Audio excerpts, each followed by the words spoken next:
I was brought up as a Muslim, and we were told that Islam is the final and the most authoritative religion out there. And we were really, really proud of being a Muslim. So from a young age, I remember we were told to, and we were taught to read the Quran. We were told that we were supposed to rehearse it, and we were supposed to memorize the verses. So from a young age, we were all exposed to a community and a society that was predominantly Islamic. And we learned about the laws, the Sharia, the rules, the do's and the don'ts. And it became second nature for us to just basically follow it. So whenever we were dealing with people who are non-Muslim, we were always told, and the society always had this notion that we have to look down upon them because they are not exactly perfect, because they do not have what we have.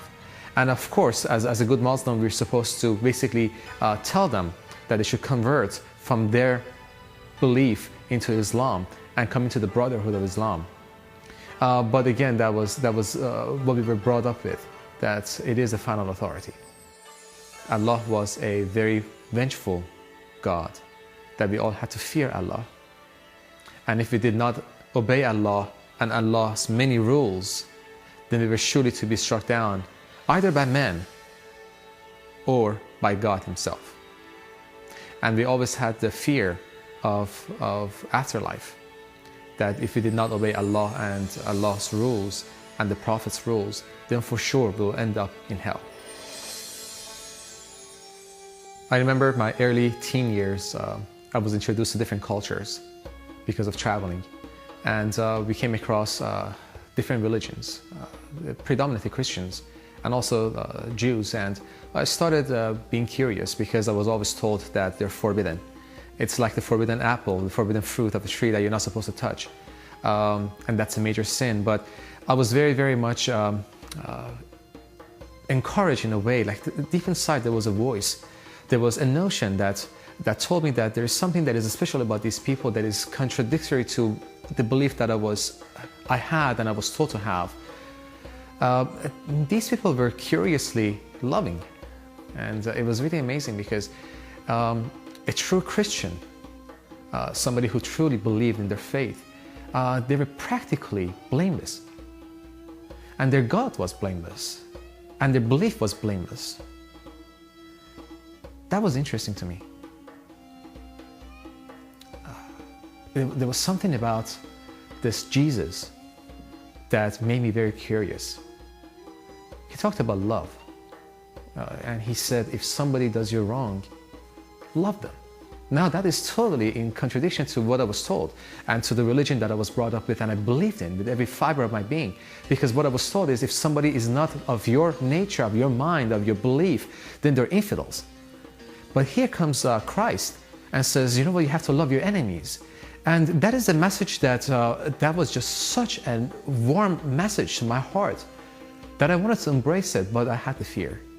Because it was very difficult to go against what you have believed in for many years and the roots and the culture that is so deeply woven in your belief. So it was extremely difficult for me to leave what I had and grasp this new ideology.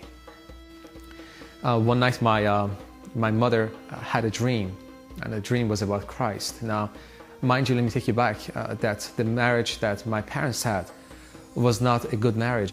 The love and passion was not there anymore.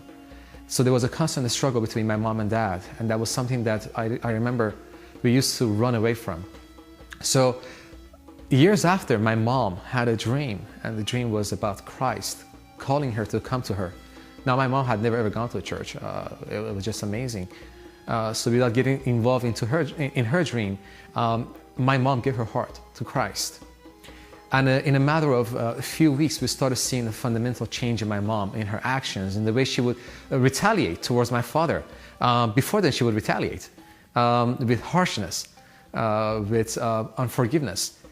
But then after she started giving her heart to Christ, we started seeing a lot of sacrifice, a lot of love. It's as if she had in depth of her soul this spring that kept on giving her, nourishing her in love and sacrifice. My father came to me and said, what is wrong with your mom? Is she okay? Maybe she has some kind of a psychological problem. And we were all shocked, but we realized that the nature of my mom had been transformed from somebody who was unforgiving and bitter to somebody who's loving, and there was nothing but sacrificial love. And she had this thirst to read this book called the Bible. So after a while, about 6 months of struggling with this whole thing and denying it for myself, I basically bowed down and I said, God, I don't know you. I don't know Jesus and his teachings. I don't know this Yahovah, but this is not the same at all. There's nothing that these two beliefs share with each other. And I'm confused and I don't know what to choose. But God, I cannot deny the changes that I see in front of my own eyes in my own house with my mom and my dad.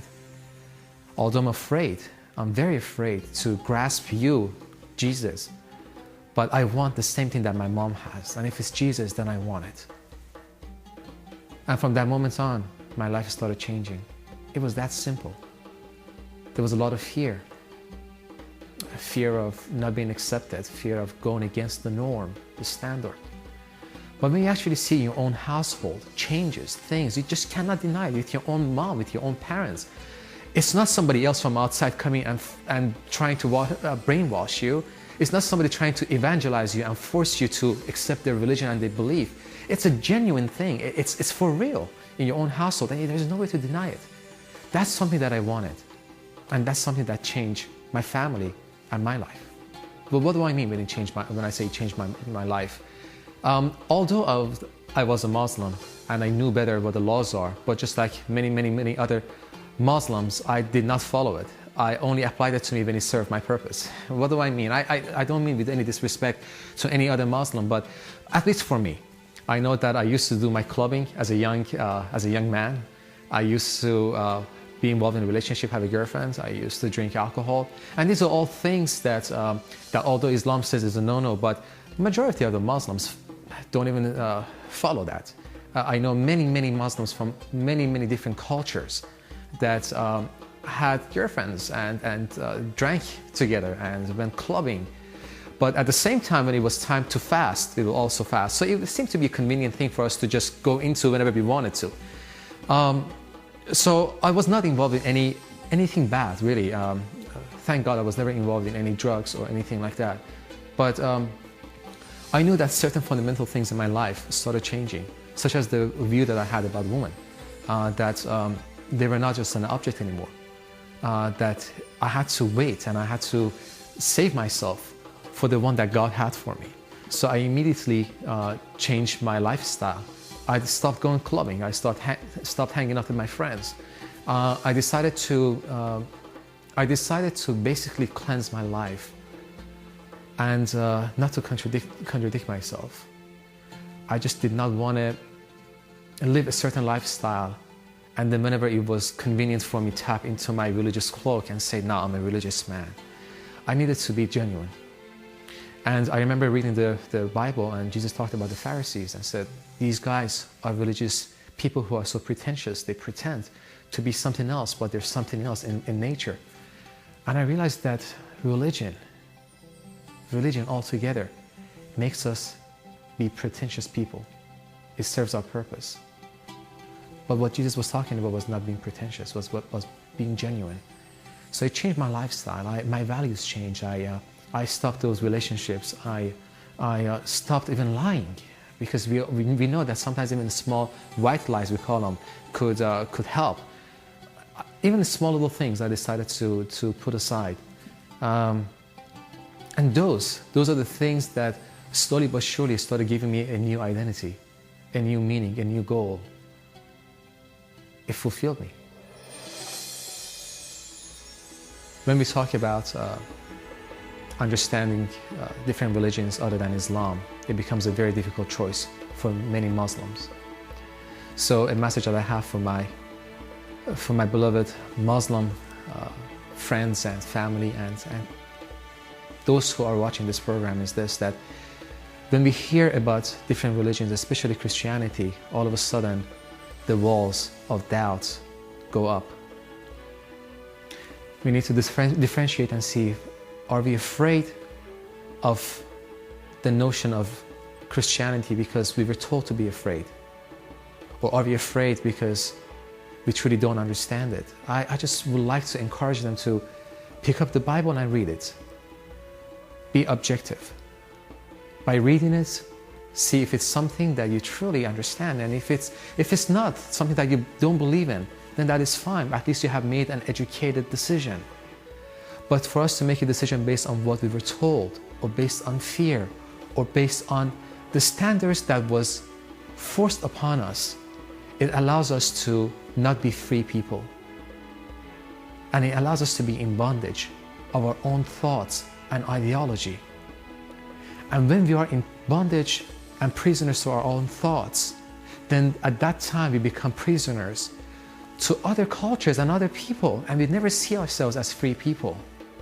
When I found Christ, I realized that all those doubts, all those fears, all those angers, that was a heart issue. Jesus looks at our heart and he says, I want your heart. And in a heart that is dedicated to God, there cannot be any fear, there cannot be any anger, there cannot be any hatred. Because if Christ accepted me just the way I was, somebody who was a wretched man, somebody who did not like others and stuck to his own belief, if he accepted me with such an open arm, then how much more do I need to accept others? It is not a matter of politics, it's not a matter of religious differences, it's a matter of heart.